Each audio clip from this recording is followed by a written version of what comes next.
Good morning all of you. बच्चों, मैं doctor Pranav Jha, director region commerce class. बच्चों, अभी जो 12th की सारे सिलेबस कंप्लीट हो गए हैं और बच्चों की का बहुत दिनों से एक इंटरेस्ट था, बच्चों का कहना था कि सर एक 1 मंथ का एक कंप्लीट रिवीजन क्लास दिया जाए। तो बच्चों, आज से हम लोग 1 मंथ मैराथन क्लासेस की शुरुआत कर रहे हैं। इसका वीडियो आपको मेरे यूट्यूब चैनल पे 7 बजे शाम को मिल जाएगा और इसमें खास करके क्लास 12th के जितने भी सिलेबस हैं वो बिहार बोर्ड के हों। खास कर मैंने ध्यान रखा है बिहार बोर्ड वालों का ज़्यादातर इसमें, और कुछ चैप्टर ऐसे हैं जो सीबीएसई वालों को सेकेंड टर्म में पढ़ना है, आप वहां से भी उसको देख सकते हैं। तो मुझे लगता है कि इसका फायदा सीबीएसई वालों को, सेकेंड टर्म वालों को भी होगा और खास करके बिहार बोर्ड वालों को भी होगा। बच्चों, बिहार बोर्ड को ध्यान में रख करके मैं प्लानिंग कर रहा हूं, लेकिन मैं आपको कंप्लीट तौर पे प्रयास करूंगा कि इसका बेनिफिट सेकेंड टर्म्स में भी हो, जो चैप्टर आपको सेकेंड टर्म में पढ़ना है। इसलिए कि इसका कंप्लीट डिटेल मैं आपको सेकेंड टर्म में सारे चैप्टर्स के बारे में मैं आपको बताऊंगा। तो सबसे पहले मैं आपको बता दूं कि मेरा जो 100% फोकस है वो बिहार बोर्ड वालों के लिए है और इसमें घबराने की जरूरत नहीं है। बहुत बच्चे हिंदी मीडियम के भी बच्चे होते हैं, तो हिंदी भाषी जो बच्चे हैं, बहुत आसान भाषा में मैं हिंदी में बात करूंगा आपसे, और आपके पास जो बुक है उस बुक से आप उसको हिंदी में समझ सकते हैं। यहां हम आपको सारी चीजें इंग्लिश में आपको बताऊंगा। तो बच्चों, एक चीज मैं आपको बताना चाहता हूं कि कुछ चैप्टर ऐसे हैं बिहार बोर्ड में, खास करके जिनके ऊपर अगर आप काम कर लें बिहार बोर्ड के ऊपर, तो बहुत अच्छे नंबर आपको आ सकते हैं। हम लोग के पिछले साल के जो रिजल्ट आए हैं, उस रिजल्ट में तकरीबन 64-70 स्टूडेंट ऐसे थे जिनको अकाउंट, बीएसटी और ईपीएस में 90+ नंबर था। तो बच्चों, मैं आपको एक बात बताऊं कि यहां मैं आपको कुछ चैप्टर्स के बारे में बताऊंगा, जिस चैप्टर्स के ऊपर आपको बहुत ध्यान देना है, खासकर बिहार बोर्ड के बच्चों के लिए। और आज जो मैं चैप्टर डिस्कस करूंगा वो डिस्कस करूंगा कैश फ्लो स्टेटमेंट। ओके, ये बहुत इंपॉर्टेंट चैप्टर है। सीबीएसई वालों को सेकेंड टर्म में भी पढ़ना है और बिहार बोर्ड वाले को भी पढ़ना है। लेकिन बच्चों, मैं कुछ चैप्टर के बारे में आपको बता दूं कि जिस चैप्टर को अगर आप स्टडी कर लेते हैं तो मेरा मानना है कि बिहार बोर्ड में आप 90+ स्कोर कर सकते हैं। तो उसमें जो सबसे फर्स्ट चैप्टर हमारा आता है, जैसे आप पढ़ते हैं चैप्टर, तो जो सबसे फर्स्ट चैप्टर हमारा इसमें जो आता है वो आता है एनपीओ, जिसको आप नॉट फॉर प्रॉफिट ऑर्गेनाइजेशन के नाम से जानते हैं। बहुत ही आसान चैप्टर है, थ्योरेटिकल क्वेश्चन ज्यादा होता है इससे, और थ्योरी के क्वेश्चन ज्यादा पूछे जाते हैं, और बहुत इजी है। बस थोड़ा सा हल्का फुल्का कुछ कॉन्सेप्ट है, अगर उसको आप बहुत थोड़ा सा ध्यान दे दें, खास करके बिहार बोर्ड में, तो आप बहुत अच्छा स्कोर कर सकते हैं। बच्चों, पढ़ना सारे चैप्टर्स को है। मैं 1 महीने के अंदर में आपको सारे चैप्टर्स कंप्लीट करवा दूंगा, बट आप ध्यान देंगे एनपीओ, मैंने कहा NPO not for profit organisation, और जो सेकेंड चैप्टर की मैं बात कर रहा हूं, पार्टनरशिप में डिसोल्यूशन,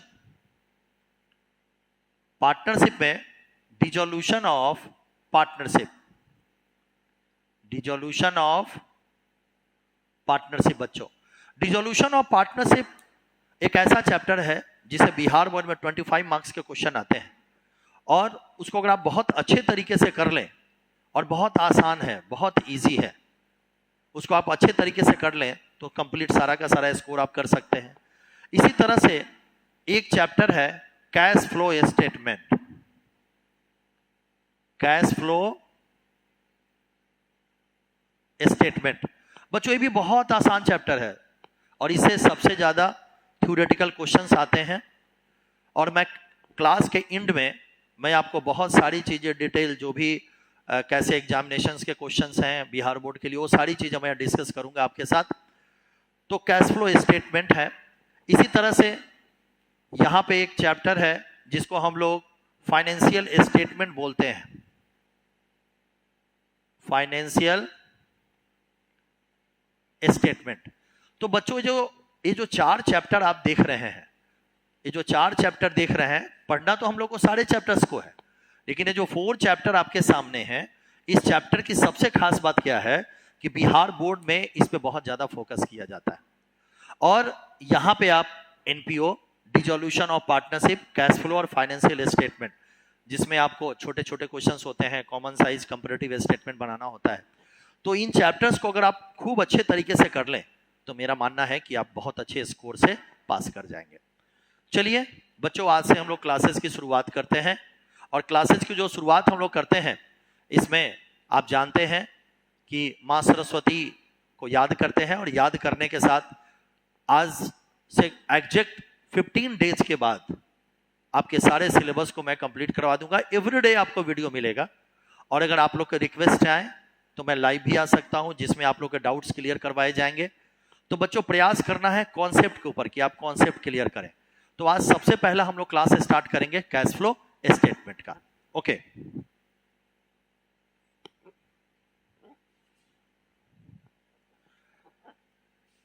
इजी गोइंग बातों को बहुत आसान तरीके से समझेंगे।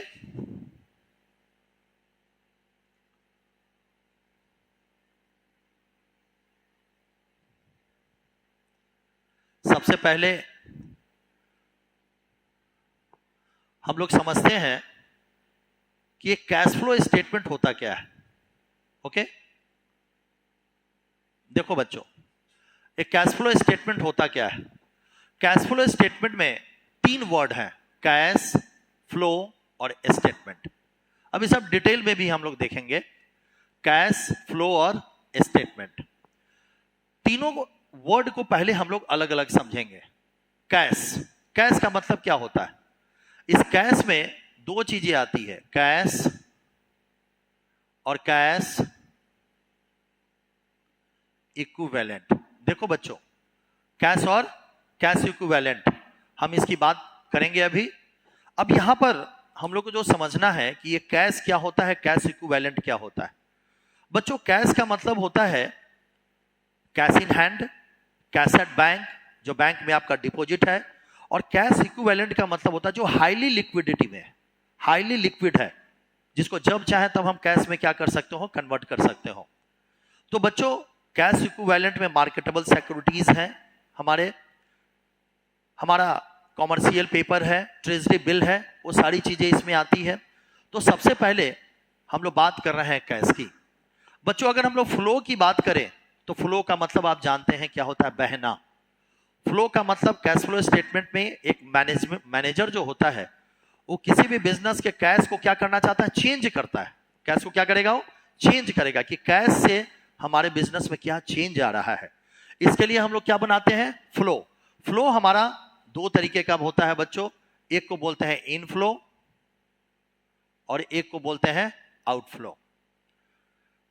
स्टेटमेंट दैट मीन्स इसके लिए हमारे पास अकाउंटिंग स्टैंडर्ड 3 का फॉर्मेट है, स्टेटमेंट को कैसे बनाया जाए, किस तरीके से बनाया जाए। और रिवाइज जो अकाउंटिंग स्टैंडर्ड 3 हुआ, वो रिवाइज हुआ अकाउंटिंग स्टैंडर्ड 7 में। ओके बच्चों, तो यहां पर हम लोगों ने देखा कि कैश फ्लो स्टेटमेंट का मीनिंग क्या है।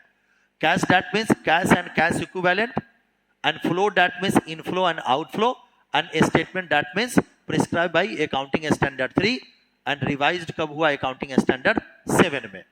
चलिए बच्चों, थोड़ा सा आगे बढ़ते हैं और आगे बढ़ के थोड़ा सा कैश फ्लो स्टेटमेंट के डिफिनीशंस को देखते हैं कि कैश फ्लो स्टेटमेंट में किस तरह से इसको डिफाइन किया गया है।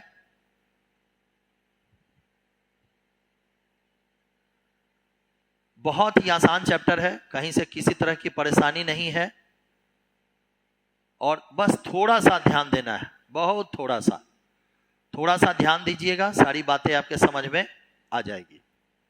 चलिए यहां से हम लोग देखते हैं। देखो बच्चों, क्या लिखता है यहां पे। सबसे पहले हम लोग बात करते हैं, मैंने कैश फ्लो स्टेटमेंट के बारे में बता दिया कि कैश फ्लो स्टेटमेंट है क्या। Nature of cash flow statement, nature of cash flow statement that means A cash flow statement shows inflow and outflow of cash. सबसे इंपॉर्टेंट बात है कि कैश फ्लो स्टेटमेंट क्या है, वो दिखाता है किसको, इनफ्लो और outflow of cash and cash equivalent from various activities of A company during a specific period. That means what, cash flow statement क्या करता है, कैश के इनफ्लो को और आउटफ्लो को, कैश के इनफ्लो को और आउटफ्लो को या कैश इक्विवेलेंट को आपको क्या करता है, वेरियस एक्टिविटीज में एक निश्चित पीरियड पे, स्पेसिफिक पीरियड पे आपको क्या करता है, दिखलाता है। बच्चों बेसिकली कैश फ्लो स्टेटमेंट का जो ऑब्जेक्टिव्स होता है वो होता है प्रोवाइड यूजफुल इंफॉर्मेशन। और इंफॉर्मेशन कैसा, ध्यान दीजिएगा यहां पर, यही मेन है आपके लिए, operating activity, investing activities and third is the financing activities. बच्चों कैश फ्लो स्टेटमेंट में ऑपरेटिंग एक्टिविटीज, इन्वेस्टिंग एक्टिविटीज और फाइनेंसिंग एक्टिविटीज के इनफ्लो और आउटफ्लो को कैश फ्लो स्टेटमेंट क्या करता है, इससे जुड़े हुए सारे इंफॉर्मेशन आपको प्रोवाइड करता है। अगर नटसेल में बच्चों हम बात करें, नटसेल में अगर बात करें कि कैश फ्लो स्टेटमेंट है क्या, तो मैं कह सकता हूं, आप भी कह सकते हैं कि कैश फ्लो स्टेटमेंट किसी भी बिजनेस में उसके कैश और कैश इक्विवेलेंट में जो चेंज आता है, और चेंज किस एक्टिविटी में, ऑपरेटिंग एक्टिविटीज में, इन्वेस्टिंग एक्टिविटीज में एंड फाइनेंसिंग एक्टिविटीज में जो चेंज आता है, उसी को हम लोग यहां पे दिखलाते हैं, कैश फ्लो स्टेटमेंट पे। मुझे लगता है ये बात आपको समझ में आ गई होगी। चलिए अगला देखते हैं।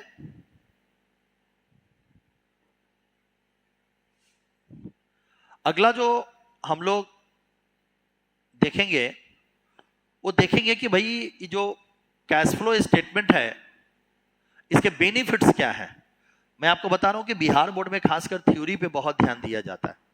बिहार बोर्ड का जो थ्योरी का कॉन्सेप्ट है, बच्चों के थ्योरी बहुत क्लियर होने चाहिए। बिहार बोर्ड में सबसे ज्यादा क्वेश्चन थ्योरी से आता है, तो उसको ध्यान में रख करके चलना है। और मैं आपको पहले बताता हूं कि इसे सीबीएसई वाले भी अपना काम निकाल सकते हैं, और खासकर जो फोकस हमारा है वो फोकस किस पे है, बिहार बोर्ड वालों पे। तो बच्चों सबसे पहला कि भाई कैश फ्लो इंफॉर्मेशन जो है ये हम लोग को क्या प्रोवाइड करता है। तो पहला देखिए, cash flow statement when used along with other financial statement provide information that enables users to evaluate change in net assets of an enterprise। देखिए कैश फ्लो स्टेटमेंट क्या करता है, आपके फाइनेंशियल स्टेटमेंट में, एकदम ध्यान दीजिएगा, प्रोवाइड इंफॉर्मेशन किस चीज में, इवेल्युएट करता है किसमें, नेट एसेट्स में जो चेंज आता है, नेट एसेट्स में जो चेंज आता है। अब इस चेंज में क्या देखना है, इंक्लूडिंग, बहुत ध्यान से देखिएगा, including liquidity and solvency, including liquidity and solvency. अब रेशियो एनालिसिस चैप्टर है जिसमें आपने लिक्विडिटी को भी स्टडी किया है और सॉल्वेंसी को भी स्टडी किया है। जानते हैं आप लिक्विडिटी क्या होता है, सॉल्वेंसी क्या होता है। एक फर्म के लिए सबसे अच्छी बात क्या हो सकती है, एक फर्म के लिए सबसे अच्छी बात हो सकती है कि उसके शॉर्ट टर्म्स का जो लोन है उसका भी पेमेंट वो प्रॉपर तरीके से कर सकता हो। दूसरी अच्छी बात क्या है कि जो लॉन्ग टर्म्स का जो उसका जो डेब्ट है उसका भी प्रॉपर तरीके से पेमेंट कर सकता हो। तो बच्चों जो नट सेल में मैं आपके सामने जो बात रख रहा हूं कि ये जो कैश फ्लो स्टेटमेंट है किसी भी बिजनेस के लिक्विडिटी और उसके सॉल्वेंसी दोनों चीजों के बारे में इंफॉर्मेशन आपको प्रोवाइड करता है। ये इसके कैश फ्लो स्टेटमेंट के क्या है, बेनिफिट्स है। और देख लो कोई भी व्यवसाय अगर बेटा है तो व्यवसाय का सबसे बड़ा प्राइम रोल होता है कि भाई हमारे डेब्ट कम से कम हो और प्रॉपर तरीके से कैश का फ्लो इस तरीके का हो कि बहुत अच्छे तरीके से कैश का पेमेंट हो सकता हो। ओके, चलिए आगे बात करते हैं। सेकंड जो इंफॉर्मेशन देता है, useful of assessing the ability of the enterprise to generate cash and cash equivalent. देखिए कितनी अच्छी बात है कि किसी भी बिजनेस के लिए अच्छी बात क्या हो सकती है, किसी भी बिजनेस के लिए अच्छी बात हो सकती है कि भाई उसका जो कैश है और कैश इक्विवेलेंट है वो क्या होना चाहिए, जनरेट होना चाहिए। जनरेट दैट मीन्स डेवलप करना चाहिए, ठीक है। अगर आपके पास कैश है बहुत अच्छी बात है, कैश नहीं है तो अच्छी बात नहीं है। ओके, तो जब आपका कैश और कैश इक्विवेलेंट जनरेट करेगा किसी भी बिजनेस में, इसके बारे में भी इंफॉर्मेशन देता है। कौन देता है? कैश फ्लो स्टेटमेंट इंफॉर्मेशन देता है। जो हिंदी माध्यम के बच्चे हैं, वो हिंदी माध्यम के बच्चे भी बहुत आसान तरीके से इसको समझ सकते हैं, कहीं से कोई दिक्कत नहीं है, ठीक है। जो टॉपिक मैं पढ़ा रहा हूं आप यहाँ पे समझे, बाद में उसको अपनी हिंदी के बुक से आप देख लें। और अगर वैसा हो तो मैं आपको लास्ट में व्हाट्सएप नंबर आपको अपना दे दूंगा, उस व्हाट्सएप नंबर पे आप मुझे एक मैसेज दे देंगे तो मैं आपको सारे हिंदी के जितने मटेरियल्स हैं वो सारी चीजें मैं आपको प्रोवाइड करवा दूंगा। थर्ड है, it also enhance the comparability of the reporting of operating performance by different enterprise because it eliminates the effect of using different accounting treatments for the same transactions and the event। एकदम clear है। और next है, it also helps in fine tuning it's cash inflow and cash outflow. ये तो हम लोग बार बार बात कर रहे हैं कि नट सेल में कि कैश फ्लो स्टेटमेंट है क्या? कैश फ्लो स्टेटमेंट कैश और कैश इक्विवेलेंट के इनफ्लो और आउटफ्लो को डिफरेंट टाइप्स ऑफ एक्टिविटीज में क्या करता है? परफॉर्म करता है, दिखाता है। और वो एक्टिविटी कौन सी है? Operating activity, investing activities and financing activities. Okay बच्चों, चलिए थोड़ा आगे बढ़ते हैं। आज हम लोग प्रयास करेंगे बच्चों कि थ्योरेटिकल जितने भी कंसर्न हैं, और मेरा टारगेट है कि 2 लेक्चर में मैं आपको सारे कैश फ्लो स्टेटमेंट के कॉन्सेप्ट में क्लियर करा दूं। चलिए अब बात करते हैं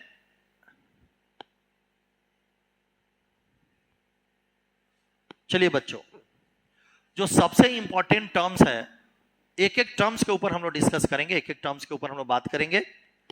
सबसे इंपॉर्टेंट टर्म्स है कैश और कैश इक्विवेलेंट। कैश और कैश इक्विवेलेंट देखते हैं क्या होता है कैश और कैश इक्विवेलेंट। एकदम ध्यान से देखिएगा, ये टर्म सारे आपके क्लियर होने चाहिए। ये सारे थ्योरेटिकल कॉन्सेप्ट हैं, अगर नहीं टर्म्स क्लियर होंगे कैश फ्लो स्टेटमेंट आपके नहीं बनेंगे। Cash flow statement shows inflow and outflow of cash and cash equivalent from various activities of an enterprise during a particular period as per accounting standard. देखो बेटा, एक question आता है objectives में, इसको याद रखना है, अकाउंटिंग स्टैंडर्ड एकदम आना ही आना है। बिहार बोर्ड के जितने भी एग्जामिनेशंस होंगे उसमें ऑब्जेक्टिव्स का एक क्वेश्चन रहता ही रहता है। Cash comprises cash in hand, demand deposits with banks and cash equivalent means, ध्यान से देखिएगा, बस ये वर्ड समझ गए सारा चीज समझ गए, short term highly liquid investment, okay, that are readily convertible into known amounts of cash which are subject to an insignificant risk of change in the value. That's all. कहने का मतलब क्या है कि कैश और कैश इक्विवेलेंट में क्या आता है? कैश में cash in hand, cash at bank, और कैश इक्विवेलेंट में बेटा क्या आएगा? ध्यान दीजिएगा, short term highly liquid investment. और ऐसा short term highly liquid investment जिसमें किसी भी तरीके का लॉस नहीं हो, किसी भी तरीके की परेशानी नहीं हो। नेक्स्ट क्या है इसमें कि investment normally qualifies at cash equivalent only when it was a short maturity. ये मैच्योरिटी कितने दिन का हो सकता है? 3 मंथ्स का भी हो सकता है या उससे कम का भी हो सकता है। ओके, और कैश इक्विवेलेंट में जो मोस्ट प्रोबेबली जो शॉर्ट टर्म्स मार्केटेबल सिक्योरिटीज हैं, ओके, और भी बहुत सारी चीजें हैं इसमें जो कि कैश इक्विवेलेंट में आता है, ठीक है, तो इसको आपको ध्यान में रखना पड़ेगा। तो एक टॉपिक जो है, टॉपिक को हम लोग को समझ के चलना है कि कैश और कैश इक्विवेलेंट का मतलब क्या होता है, ठीक है ना। छोटे छोटे टर्म को समझ के चलना है। कैश मतलब cash in hand, cash at bank, and cash equivalent that means short term highly liquid investment. और इसमें आएगा क्या? Marketable securities, okay, treasury bills, commercial paper, ये सारी चीजें इसमें आती है। चलिए थोड़ा सा इसे आगे बढ़ते हैं।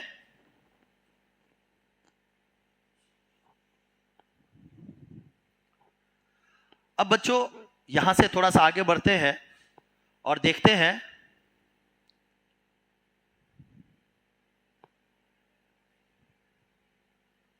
चलिए आगे देखते हैं कैश फ्लो। इसके बारे में मैंने आपको बता दिया है। कैश फ्लो का मतलब क्या होता है? कैश फ्लो का मतलब सिंपली समझिएगा, देखिए एकदम कोई दिमाग नहीं लगाना है। Cash flow implies movement of cash in and out of non cash item, बस दैट्स ऑल। ये बातें एकदम ध्यान में रखें आप। कैश फ्लो का क्या मतलब है? मूवमेंट किसका? कैश और नॉन कैश आइटम्स, ठीक है। और क्या कहता है? Receipt of cash from a non cash item is termed as cash inflow, while cash payment in respect of such items as cash outflow. Okay, कहने का मतलब पैसा क्या होगा? एक तरफ रिसीव होगा, जो रिसीव होगा क्या कहलाएगा? इनफ्लो, और जो पेमेंट होगा वो क्या कहलाएगा? आउटफ्लो। फॉर द एग्जांपल्स आप देख सकते हैं, purchase of machinery bye paying in cash, हम एक मशीन खरीद रहे हैं उसके बदले पेमेंट कर रहे हैं। दूसरा क्या हो सकता है? Sale proceed receive from sale of machinery in cash inflow, हम एक मशीन को बेच रहे हैं। और भी बहुत सारे एग्जांपल्स हो सकते हैं कैश फ्लो के। अगर आप कहीं से कैश कलेक्ट कर रहे हैं, रिसीव कर रहे हैं, ट्रेड रिसीवेबल है, आप ट्रेड पेबल का पेमेंट करें। आप जानते हैं ट्रेड रिसीवेबल ट्रेड पेबल क्या होता है, 11th क्लास में आप लोगों ने पढ़ा होगा। पेमेंट टू एम्प्लॉइज, एम्प्लॉय का पेमेंट हम कैसे करेंगे? Receipt of dividend, interest payment. बच्चों ये सारी चीजें किस में आती है? कैश फ्लो के अंदर। कैश फ्लो बेसिकली क्या है? एक चेंज है, एक मेथड है, एक चेंज है जो कि कैश के चेंज के बारे में आपको बताती है। ओके, चलिए आगे बढ़ते हैं। मुझे लगता है कि सारी बातें आपको समझ में आ रही होगी। जो भी मैं लास्ट में आपको एक व्हाट्सएप नंबर दे दूंगा, किसी बच्चे को किसी तरह की कोई अगर परेशानी हो रही है और दिक्कत हो रही है तो आप व्हाट्सएप मैसेज पे भेज सकते हैं, और उस मैसेज पे जब आप डालेंगे तो उसके भी मैं आपको सॉल्यूशन, उस सारे प्रॉब्लम्स जो भी आपको है उसके भी मैं आपको क्लासेस प्रोवाइड करवा दूंगा।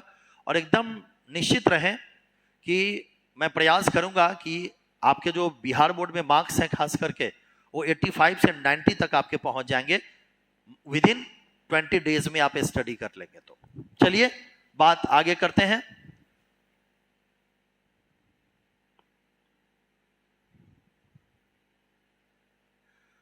अब बच्चों देखो, अब हम लोग जो देखने जा रहे हैं, मैंने पहले ही बताया आपको कि जब कैश फ्लो स्टेटमेंट हम बनाते हैं, एकदम ध्यान से देखिएगा, कैश फ्लो स्टेटमेंट जब हम लोग प्रिपेयर करते हैं तो कैश फ्लो स्टेटमेंट में बेसिकली जब स्टेटमेंट हम बनाएंगे तो 3 टाइप्स ऑफ एक्टिविटीज हमारे पास है। 3 तरह की एक्टिविटीज आपको मिलेगी। वो 3 तरह की एक्टिविटीज में जो सबसे पहला एक्टिविटी कौन सा होता है? Operating activities. दूसरा क्या होता है? इन्वेस्टिंग। और तीसरा क्या होता है? Financing activities. बच्चों इस तीनों एक्टिविटीज में एकदम ध्यान दीजिएगा, इस तीनों एक्टिविटीज में हम लोग को क्या देखना है? हम लोग क्या देखना है? इनफ्लो, आउटफ्लो, इनफ्लो, आउटफ्लो,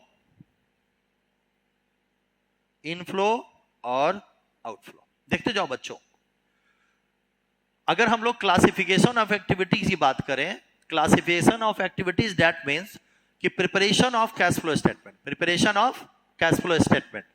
जब हम कैश फ्लो स्टेटमेंट का प्रिपरेशन करते हैं तो कैश फ्लो स्टेटमेंट का प्रिपरेशन करेंगे तो इसमें कितनी एक्टिविटीज आ गई? ऑपरेटिंग, इन्वेस्टिंग और फाइनेंसिंग एक्टिविटीज आ गई। तो ये जो ऑपरेटिंग, इन्वेस्टिंग और फाइनेंसिंग बच्चों जो एक्टिविटीज है, इस एक्टिविटीज में फ्लो को देखा जाता है। Flow that means inflow and outflow. Investing activities में inflow and outflow, financing activities में इनफ्लो एंड आउटफ्लो। तो कितने तरह की एक्टिविटीज हो गई कैश फ्लो स्टेटमेंट में? Operating activities, investing activities, financing activities. और इसके साथ में हम लोग किसको देखते हैं? कैश एंड कैश इक्विवेलेंट को। देखो बच्चों, कैश एंड कैश इक्विवेलेंट को। ओके, जैसे जैसे हम लोग की क्लासेज आगे बढ़ेगी वैसे वैसे आपके सारे कॉन्सेप्ट क्लियर होते चले जाएंगे। अब जैसे जैसे हम आगे बढ़ेंगे सब चीजों को समझेंगे हम लोग। ऑपरेटिंग क्या होता है, इन्वेस्टिंग क्या होता है, फाइनेंसिंग क्या होता है। ओके, मुझे लगता है यहां तक आपके सारे कॉन्सेप्ट क्लियर हो गए होंगे कि these are the 3 types of activities.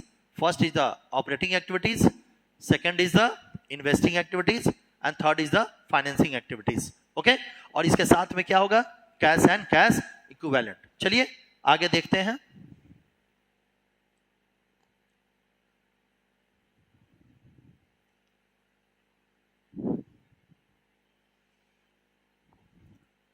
अब एक एक करके बच्चों हम अलग अलग एक्टिविटीज को एक्सप्लेन करेंगे, एक एक करके अलग अलग एक्टिविटीज को हम लोग देखेंगे। सबसे पहली एक्टिविटीज हमारी कौन सी थी? Cash from operating activities. पहली एक्टिविटी कौन सी है बच्चों? Cash from operating activities. एकदम ध्यान से देखिएगा क्या कहता है। Operating activities are the activities that constitute the primary और main activities of an enterprise. That's all. कितना आसान भाषा है। हम मिठाई की दुकान हमने खोली हुई है, हम उसमें मिठाई बेचते हैं, that is the prime activities. हमारे मान के चलिए कंप्यूटर का एक शॉप है, हम वहां कंप्यूटर सेल और परचेज करते हैं, that is the prime activities. Okay, मान लो कि हम लोग पढ़ाते हैं, बच्चों को स्टडी देते हैं, हमारी कोचिंग चलती है, that is the prime activities. Okay, school में बच्चे पढ़ते हैं, that is the prime activities. कहने का मतलब यह है कि जो आपके इंटरप्राइज का, जो आपके बिजनेस का क्या है, एक प्राइम एक्टिविटीज है। आपके इंटरप्राइज का क्या है? Prime activities. इसमें दो बातें भी हो सकती है, एक इसमें फाइनेंशियल भी हो सकता है, नॉन फाइनेंशियल भी हो सकता है, उसकी चर्चा आगे हम लोग करेंगे। लेकिन यहां पे बस आपको शॉर्ट टर्म में समझना है कि ऑपरेटिंग एक्टिविटीज का मतलब क्या है। ऑपरेटिंग एक्टिविटीज दैट मींस कि जो एक बिजनेस का क्या है, उसका मेन एक्टिविटीज है, मेन काम है। जो बिजनेस जिस काम को करके क्या करती है, पैसा अर्न करती है, that's called be a operating activities. Okay बच्चों, अब चलिए आगे देखते हैं। For examples, for a company manufacturing garments, procurement of raw materials. देखिए एक कंपनी है जो कि क्या करती है, गारमेंट्स का क्या करती है, मैन्युफैक्चरिंग करती है, और incurrence of manufacturing expenses, sale of garments, these are the principal revenue generating activities. These are the principal revenue generating activities. कहने का यह मतलब है कि ये जो ऑपरेटिंग एक्टिविटीज है उसकी मेन एक्टिविटीज है, और इससे जो पैसा आता है वो उसका क्या है, मेन रेवेन्यू है। इससे जो पैसा आएगा वो क्या होगा, उसका मेन रेवेन्यू होगा। ओके, इसी तरह से आगे भी हम देख सकते हैं, the amount of cash from operation indicate the internal solvency level of the company. उसको भी बताता है, इंटरनल सॉल्वेंसी पोजीशंस को भी बताता है। वैसे अभी हम लोग उतना नहीं जाएंगे, ठीक है, उतना नहीं जाएंगे, लेकिन इतना जरूर हम लोग समझेंगे कि ये ऑपरेटिंग एक्टिविटीज होता क्या है। These are the main activities. देखिए यहां पर मैं क्रॉस करके दिखा रहा हूं, these are the main activities. और किस एक इंटरप्राइज का जो मेन एक्टिविटीज होता है, जिससे उसको क्या मिलता हो, रेवेन्यू मिलता हो। क्या मिलता हो उसको, रेवेन्यू मिलता हो, that's called be a cash from operating activities. Okay बच्चों, चलिए हम देखते हैं, थोड़ा सा आगे बढ़ते हैं।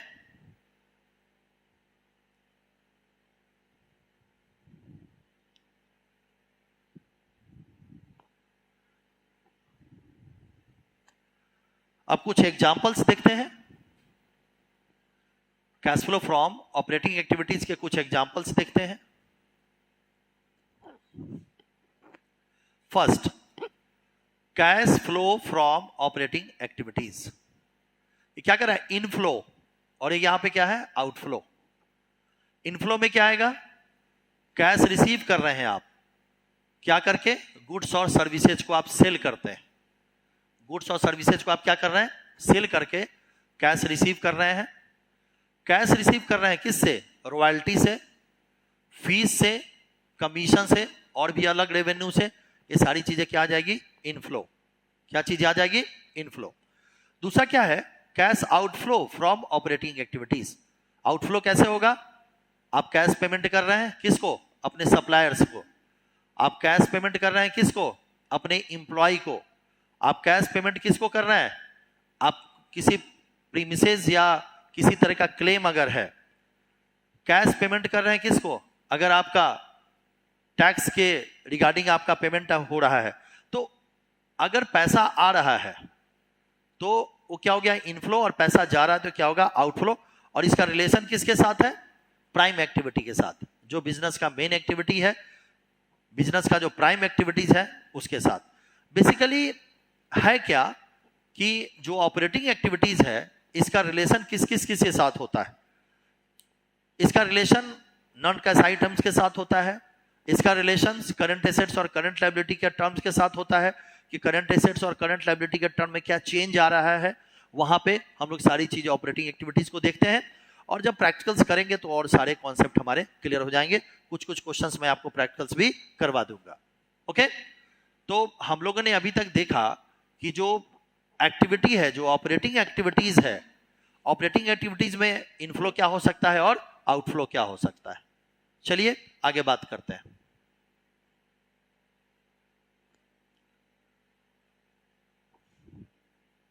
अब बच्चों हम लोग अब बात करेंगे इन्वेस्टिंग एक्टिविटीज की। बिजनेस में, किसी भी बिजनेस को शुरू करने के लिए आपको क्या करना होता है? फिक्स एसेट्स या इन्वेस्टमेंट। फिक्स एसेट्स या इन्वेस्टमेंट। देखो यहां पे बस दो वर्ड की जरूरत है, मैं यहां पे लिख दे रहा हूं, फिक्स एसेट्स और सेकेंड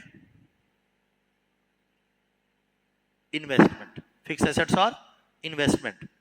ये जो फिक्स एसेट्स है और ये जो इन्वेस्टमेंट है, ठीक है, फिक्स एसेट्स और ये जो इन्वेस्टमेंट है बच्चों, इसी का रिलेशन किसके साथ होता है? इन्वेस्टिंग एक्टिविटीज के साथ। इसके साथ होगा इन्वेस्टिंग एक्टिविटीज के साथ।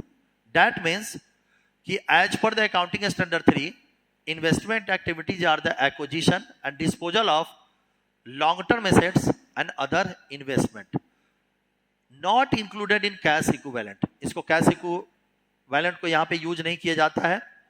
यहां पे सिर्फ हम किसके इनफ्लो आउटफ्लो को देखते हैं? हम लोग सिर्फ इन्वेस्टिंग एक्टिविटीज के, इन्वेस्टिंग एक्टिविटीज में फिक्स एसेट्स के इनफ्लो और फिक्स एसेट्स के आउटफ्लो को देखेंगे। इन्वेस्टमेंट में इसके इनफ्लो और इन्वेस्टमेंट के आउटफ्लो को देखते हैं। वो सारी चीजें हम लोग कहां दिखाते हैं? इन्वेस्टमेंट एक्टिविटीज में। अगर आप छोटे लेवल पे बात करें तो हम कह सकते हैं कि purchase and sale of long term assets. यहां देखिए, purchase and sale of long term assets और fix assets such as machinery, ये सारी चीजें किसके अंदर आती है? Investing activities. अगर नट सेल में बच्चों हम बात अगर करें नट सेल में, तो हम कह सकते हैं कि इन्वेस्टिंग एक्टिविटीज है क्या? इन्वेस्टिंग एक्टिविटीज एक ऐसी एक्टिविटीज है जिसके अंदर हम लोग क्या करते हैं? फिक्स एसेट्स और इन्वेस्टमेंट के इनफ्लो और आउटफ्लो को देखते हैं। ओके, चलिए आगे बात करते हैं। ये जो चैप्टर है बच्चों बिहार बोर्ड के लिए भी उतना ही इंपॉर्टेंट है और टर्म 2 में जो सीबीएसई के बच्चे हैं उनके लिए भी उतना ही इंपॉर्टेंट है, ठीक है। और बहुत ही सिली कॉन्सेप्ट है, छोटे छोटे कॉन्सेप्ट्स को मिला करके एक पूरा स्टेटमेंट तैयार हुआ है। और मैं प्रयास करूंगा कम से कम मेहनत में, कम से कम प्रयास में आपको इसके सारे कॉन्सेप्ट दे दिए जाए। और मैंने एक बात और आपको कहा कि मैं व्हाट्सअप नंबर आपको दे दूंगा और व्हाट्सअप नंबर पे कोई भी बच्चे हों, जो बच्चे हमारे यहाँ क्लास करते हो, जो बच्चे क्लास नहीं करते हो, डजंट मैटर एट ऑल, एक कंप्लीट फ्री क्लास में दे रहा हूँ, ठीक है। कहीं से कोई प्रॉब्लम नहीं है, आप मेरे व्हाट्सएप नंबर पे अपने प्रॉब्लम्स भेज सकते हैं कि सर इसको एक बार और डिस्कस कर दीजिए, मैं उसकी क्लासेज आपको प्रोवाइड कर दूंगा। मेरा कंप्लीट 1 मंथ का एक मैराथन क्लास होगा जिसमें मैं पूरे अकाउंट्स के मेन टॉपिक्स को आपको एक्सप्लेन करूंगा। जो टॉपिक्स मैंने पहले बोला है, जिस 5 टॉपिक्स के बारे में, उसको पहले मैं एक्सप्लेन करूंगा, जिससे आपके कॉन्सेप्ट और भी अच्छे हो जाएंगे। चलिए ओके, बात करते हैं इससे आगे। इन्वेस्टिंग एक्टिविटीज के बाद हम लोग बच्चों बात करेंगे कि कौन कौन से इसके एग्जाम्पल्स हैं। ओके, इन्वेस्टिंग एक्टिविटीज में क्या क्या आउटफ्लो हो सकता है और क्या क्या इनफ्लो हो सकता है, उसको हम लोग देखते हैं। चलिए बात करते हैं। इन्वेस्टिंग एक्टिविटीज में कैश आउटफ्लो, जो पैसा हमारे पास जाएगा, क्या हो सकता है? अगर हम कोई फिक्स एसेट्स खरीदते हैं, इंक्लूडिंग इंटेंजिबल का मतलब समझ रहे हैं आप? Goodwill, patent right, copyright. अगर हम लोग कैश पेमेंट कर रहे हैं, कैसे? Including intangible. Okay. Second, cash payment कर रहे हैं एक्वायरिंग शेयर, यहां ध्यान दीजिएगा, कैश पेमेंट कर रहे हैं एक्वायरिंग शेयर, वारंट्स, डेप्ट, कैश एडवांस में मिल रहा है हमको लोन या किसी थर्ड पार्टी से, ठीक है। अब आइए inflow from investing activities. Inflow में क्या क्या आएगा? कैश रिसीव कर रहे हैं हम, किसे? डिस्पोजल, मतलब कोई फिक्स एसेट्स हमारे पास है, उस फिक्स एसेट्स को अगर सेल कर रहे हैं, इंक्लूडिंग इंटेंजिबल, तो वहां भी कैश हमको क्या हो रहा है? मिल रहा है। Cash receive from the repayment of advance loan, cash receive from disposal of shares, warrants and debts, अगर हम इंटरेस्ट रिसीव कर रहे हैं, किसी लोन के ऊपर हमको इंटरेस्ट मिल रहा हो और किसी भी तरीके का डिविडेंड हम रिसीव कर रहे हैं इन्वेस्टमेंट के ऊपर, तो ये भी किसके अंदर आता है? इन्वेस्टिंग एक्टिविटीज में। ओके, चलिए आगे बढ़ते हैं। ये सबसे इंपॉर्टेंट पार्ट है बच्चों, इस चैप्टर का ये सबसे इंपॉर्टेंट पार्ट है, इसको हम लोग को देखना होता है। और ये अगर समझ गए तो समझ लीजिए कि पूरी की पूरी कैश फ्लो स्टेटमेंट आप समझ गए। मैं प्रयास कर रहा हूं कि बहुत ही नट सेल में मैं आपको इस पूरे चैप्टर्स को आपके सामने रख दूं। चलिए आगे बात करते हैं। Third is the financing activities. Financing activities का रिलेशन किसके साथ होता है? सिक्योरिटी के साथ, एकदम नट सेल में। फाइनेंसिंग एक्टिविटीज का मतलब होता है बच्चों, कंपनी अगर सच बात पूछो तो ऑपरेटिंग एक्टिविटीज पहले आता है, इन्वेस्टिंग आता है, फिर फाइनेंसिंग आता है। लेकिन रियलिटी फैक्ट इज दैट कि पहले किसी भी कंपनी को किस चीज की व्यवस्था करनी होती है? फंड की, पैसों की। और कंपनी जब पैसों की व्यवस्था करती है, फंड की व्यवस्था करती है कंपनी, तो पैसा कहां से लाएगी? शेयर से लाएगी, डिवेंचर से लाएगी, लोन से लाएगी। That's called be a financing activities. देखिए क्लियर लिखता है कि financing activities relate to long term funds of capital of an enterprise. For the examples, cash proceed from issue of equity shares, raising the debentures, long term bank loans, repayment of bank loans. That is the concept of financing activities. इससे company क्या करती है? पैसा इसे क्या करती है? Company accept करती है, पैसा आता है, देन उसके बाद बहुत सारा काम कंपनी करना शुरू करती है। तो अगर कंपनी के अगर फीचर्स के बारे में बात करें तो हम कह सकते हैं कि भाई ये है क्या? तो भाई सबसे पहले तो फाइनेंस होगा, उसके बाद इन्वेस्टमेंट होगा, फिर ऑपरेशन होगा। हम लोग पढ़ते क्या है? पहले ऑपरेटिंग, फिर पढ़ते हैं क्या? फिर हम लोग देखते हैं इन्वेस्टिंग, और फिर क्या देखते हैं? फाइनेंसिंग। लेकिन जो रियलिटी फैक्ट इज दैट कि पहले व्यवस्था किसकी होती है? पहले उपाय किस चीज का किया जाता है? पैसे का उपाय किया जाता है, फंड का उपाय किया जाता है। चलिए अब कुछ एग्जाम्पल्स हम लोग देखते हैं कि जो हमारा फाइनेंसिंग एक्टिविटीज है, सबसे पहले फाइनेंसिंग एक्टिविटीज में हम लोग क्या देखते हैं कि इसके इनफ्लो के कौन कौन से एग्जांपल्स हैं। इनफ्लो में बच्चों जरा देख लो, इनफ्लो में क्या होता है? Cash proceed from issuing shares, equity भी हो सकता है और प्रेफरेंस भी हो सकता है। Cash proceeds from issuing debenture, loan, bond and other long term borrowings.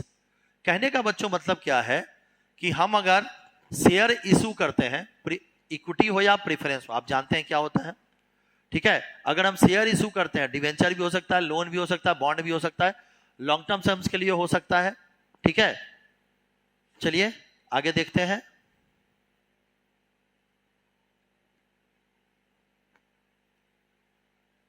अब हम लोग देखेंगे इसके आउटफ्लो क्या क्या हो सकते हैं। आउटफ्लो में क्या क्या हो सकता है फाइनेंसिंग एक्टिविटीज में, देखते हैं, चेक करते हैं। आउटफ्लो के अंदर हमारा क्या होगा? Cash repayment of amount borrowed. Debenture हमने लिया हुआ है, इशू किया हुआ है, interest paid on debenture long terms के ऊपर, dividend paid on equity and preference capital. ये सारी चीजें किसके अंदर आती है? आउटफ्लो के अंदर में। ओके बच्चों, तो अभी तक जो हमने देखा, हमने जो नट सेल में देखा कि भाई ये तीन तरह की एक्टिविटीज के फ्लो को हम लोग को देखना होता है। तीन तरह की एक्टिविटीज को, first is the operating activity, second is the investing activities and third is the financing activities. अब बच्चों थोड़ा सा एक डायग्राम है, उसके अकॉर्डिंग टू हम समझते हैं, ठीक है? ये आपको बहुत आसान करेगा किसी भी चीज को समझने में। और याद रख लो कि अगर इस कॉन्सेप्ट को आप समझ गए तो समझो सारी चीजें समझ गए।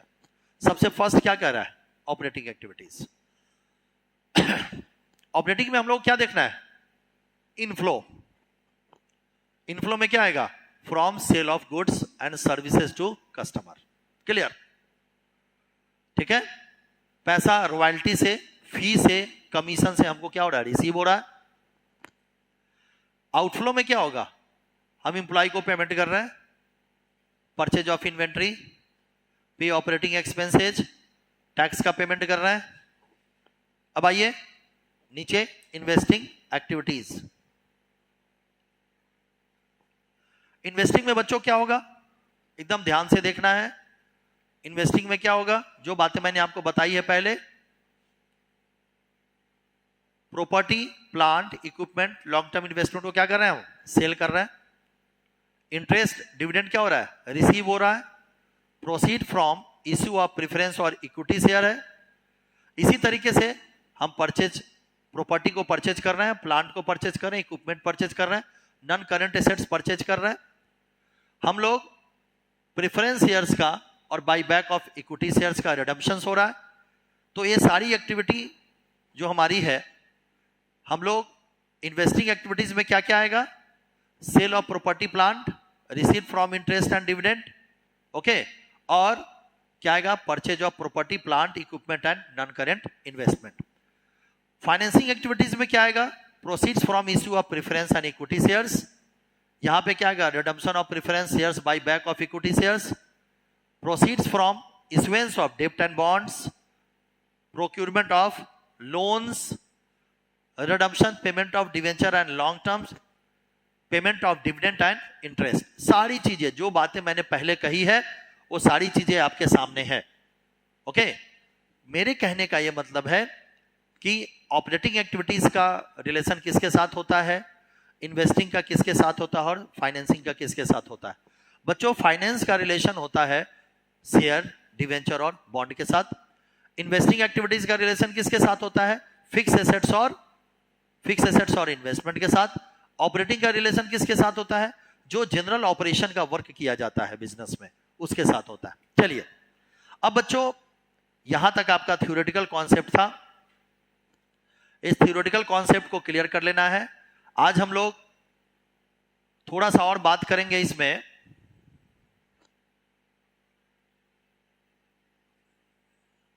कुछ वर्ड ऐसे हैं जो बहुत सारे बच्चों को समझ नहीं आते हैं, खास करके कैश फ्लो स्टेटमेंट में। उस वर्ड को थोड़ा सा हम लोग को समझना है। For the examples, extra ordinary item, ये बड़ा इंपॉर्टेंट वर्ड है, ये फॉर्मेट में आएगा। ओके, ये फॉर्मेट में आएगा, इसको हम लोग देख लेते हैं। ठीक है, सबसे फर्स्ट हम लोग क्या देखते हैं, extra ordinary item. Extra ordinary item जब आप बनाएंगे ऑपरेटिंग एक्टिविटीज, तो उसमें एक जगह आएगा फॉर्मेट में, तो हम लोग को सारे वर्ड्स को क्लियर करने पड़ेंगे पहले। एक्स्ट्रा ऑर्डिनरी आइटम्स का मतलब क्या होता है, a not the regular phenomenon, loss due to theft, कोई चीज चोरी हो गई, अर्थक्वेक आ गया, ये सारी चीजें किसके अंदर आती है, एक्स्ट्रा ऑर्डिनरी आइटम के अंदर। तो आपको ये बात समझ के चलना होगा कि एक्स्ट्रा ऑर्डिनरी आइटम का मतलब क्या होता है। एक्स्ट्रा ऑर्डिनरी आइटम का मतलब होता है items are not the regular phenomenon. ठीक है, अब जैसे आपके दुकान में चोरी हो गई तो किसके अंदर आएगा, एक्स्ट्रा ऑर्डिनरी आइटम के अंदर। अगर अर्थक्वेक आ गया, फ्लड आ गया, तो किसके अंदर आएगा, एक्स्ट्रा ऑर्डिनरी आइटम के अंदर फ्लड आएगा। ओके, चलिए अब बात करते हैं आगे। इंटरेस्ट, डिविडेंड, ये सब आप जानते हैं, टैक्स जानते हैं, इस सब के लिए कुछ नहीं करना है हम लोग को, ये सब फॉर्मेट जैसे ही आएगा हम लोग समझ लेंगे। ये सारी चीजें ऑलरेडी आप लोगों ने पढ़ा हुआ है, नॉन कैश ट्रांजैक्शन, ये सब हम लोगों ने स्टडी किया हुआ है। तो जनरली हमारा जो थ्योरेटिकल कॉन्सेप्ट है यहां पे कंप्लीट है। ओके, अब बच्चों देखिए, नट सेल में मैं आपको बता दूं कि थ्योरेटिकल कॉन्सेप्ट में आप लोगों को समझना किस किस बात को है। सबसे पहले कैश फ्लो और स्टेटमेंट। कैश को हमने समझ लिया, फ्लो में तीन तरह की एक्टिविटीज के इनफ्लो और आउटफ्लो को देखना है, वो हमने समझ लिया। अब हम बात करते हैं स्टेटमेंट। बच्चों, तीन तरह की एक्टिविटीज आपको परफॉर्म कराई जाती है, जिसमें जो सबसे पहली जो एक्टिविटीज है वो है ऑपरेटिंग एक्टिविटीज। लेकिन हम सबसे बात करेंगे कि कैश फ्लो स्टेटमेंट बनाने में, जब आप कैश फ्लो स्टेटमेंट बनाते हैं तो उसमें उसका एक सिंपल फॉर्मेट क्या होता है और कौन कौन सी ऐसी एक्टिविटीज को उसमें हम लोग को शामिल करना पड़ता है। चलिए देखते हैं आगे। अभी जो मैंने आपके सामने रखा है इसको एकदम खूब अच्छे तरीके से देखिए, एकदम अच्छे तरीके से। हम लोग को क्या बनाना है, कैश फ्लो स्टेटमेंट। अभी मैं आपको हेड्स बस दिखला रहा हूं, सबसे पहले हमको क्या करना है, cash flow from operating activities calculation कर लेना है। सबको अलग अलग कैलकुलेशन हम लोग सीखेंगे, ऑपरेटिंग एक्टिविटी कैसे की जाए, इन्वेस्टिंग एक्टिविटी कैसे की जाए और फाइनेंसिंग एक्टिविटीज कैसे की जाए। तो सबसे पहले हम लोग cash flow from operating activities निकालेंगे, फिर cash flow from investing activities calculate करेंगे, फिर cash flow from financing activities calculate करेंगे। बच्चों, कैश फ्लो में अगर कोई आइटम निगेटिव में आया तो उसको हम लोग ब्रैकेट से शो करते हैं। मान लो कि ये पॉजिटिव है, ये दोनों पॉजिटिव है और निगेटिव है, तो नेट इंक्रीज इन कैश और कैश इक्विवेलेंट निकालेंगे। यहां पे देखिए क्या शो करता है, ए प्लस बी प्लस सी। तो हो सकता है दोनों पॉजिटिव और ए निगेटिव हो तो दोनों को ऐड करके इसमें से इसको माइनस कर देंगे। अगर वैल्यू पॉजिटिव वाले की ज्यादा है तो यहां पे क्या जाएगा, इंक्रीज, और निगेटिव की वैल्यू यहां पे ज्यादा है तो क्या जाएगा, decrease. Okay, that is the complete concept of cash flow statement, एकदम नट सेल में छोटे से टॉपिक्स में। अब आके देखिए, उसके बाद प्लस कैश और cash equivalent at the beginning, cash और cash equivalent at the beginning, ये ओपनिंग की बात कर रहा है। और जब इसको इसमें इसको ऐड कर दीजिएगा तो क्या बन जाएगा, कैश और cash equivalent at the end. That is the complete concept of cash flow statement. ये बहुत बड़े फॉर्मेट में बहुत सारे राइटरों ने अपने अपने तरफ से इसको प्रेजेंट किया है, लेकिन एक्चुअल में अगर नट सेल में बात करें तो these are the concept, these are the concept है।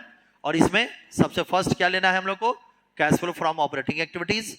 सेकंड क्या लेना है, cash flow from investing activities, cash flow from financing activities, और इसको क्या लेना, net increase decrease in cash और कैश इक्विवेलेंट हम लोग को लेना है। ओके, अब बिगिनिंग हो तो प्लस कर दीजिए और लास्ट में जो वैल्यू है तो इंड में, इंड जो वैल्यू आपकी निकल जाएगी। चलिए, तो इसको मेन ध्यान में रखना है। अब हम लोग धीरे धीरे आगे बढ़ते हैं।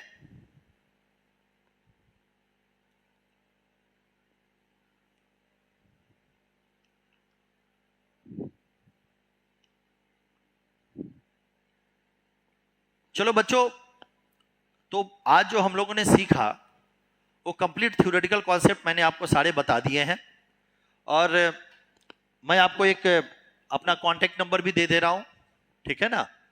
कांटेक्ट नंबर मैं आपको दे दे रहा हूं। इस कांटेक्ट नंबर पे आप किसी तरह के कोई अगर डाउट्स आपको होते हैं तो आप उस पर व्हाट्सएप मैसेज कर सकते हैं, उसमें मैं आपके डाउट्स को पूरा भी करूंगा। अगला जो हमारा जो लेक्चर होगा, मैं आपको बता दूं कि ये कंप्लीट 20 डेज चलेगा, और उसके बाद मैं आपको ऑब्जेक्टिव्स टाइप क्वेश्चंस, उसके बाद में कुछ थ्योरेटिकल क्वेश्चंस जो मॉडल पेपर हैं, वो सारी चीजें मैं बिहार बोर्ड का मैं आपको यहीं पे बोर्ड पे सॉल्व करवा दूंगा, सारी चीजें मैं बता दूंगा, ठीक है। तो आज मैंने थ्योरेटिकल सारे कॉन्सेप्ट आपको क्लियर करवा दिए हैं। अब हम लोग अगले क्लास में बच्चों ऑपरेटिंग एक्टिविटी से स्टार्ट करेंगे, जिसका वीडियो आपको कल मिलेगा, एकदम टाइम पे मिलेगा, 7 बजे के आसपास मिलेगा। थोड़ा टाइम थोड़ा इधर उधर हो सकता है, ठीक है। तो आप लोग इस लेक्चर को देखें और प्रयास करें कि ज्यादा से ज्यादा नंबर आप स्कोर करें, ओके। और मैं आपको एक नंबर दे देता हूं, यहां पे मैं लिख देता हूं, यहां पे एक जगह है 9905440701, 9905440701। इस नंबर पे आप व्हाट्सएप मैसेज कर सकते हैं कहीं पे किसी तरह की आपको परेशानी होती हो तो। ओके बच्चों, तो आज का जो वीडियो है उस वीडियो में आप घर पे जो सेल्फ स्टडी करेंगे, cash flow statement, operating, investing और फाइनेंसिंग के आप थ्योरेटिकल कॉन्सेप्ट को देखेंगे। और मैंने आपको कैश फ्लो स्टेटमेंट का एक छोटा सा नट सेल में मैंने आपको फॉर्मेट दिया है।